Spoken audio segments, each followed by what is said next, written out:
ఇంత రేట్లు కూరగాయలు ఉన్నప్పుడు ఎలా కొంటామో అసలు అర్థం కాదు కదా! అందుకని చెప్పేసి ఎక్కువ ఆకుకూరలు ఇంకా పప్పు అనమాట. ఎందుకంటే కొంచెం ఎక్కువ కూరగాయలు ఉన్నప్పుడు రేట్ ఎక్కువ ఉన్నప్పుడు మనము తగ్గిచ్చేసుకొని మనం ఇంట్లో వాటితోనే కూరలు చేసుకోవడానికి కొంచెం అలవాటు పడాలనమాట.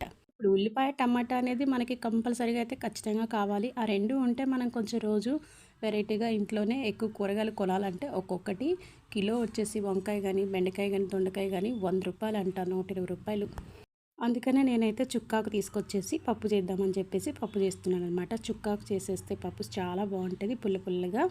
మనం ఒక్కొక్క రోజు ఒక్కొక్క విధంగా టమాటాలేసేసి, ఉల్లిపాయ ఏసి కూర చేసుకోవచ్చు. అలాగే ఒకరోజు చారు, ఒకరోజు ఆకుకూర పప్పు, ఒకరోజు సప్పుడు పప్పు చేసేసి మామూలుగా అయితే తెల్లబై కారమైనా సరే ఏదైనా సరే బావుంటది. కానీ రేట్లు ఉన్నప్పుడైతే మనం కొనుక్కోలేం కదా! అంత రేటు పెట్టి.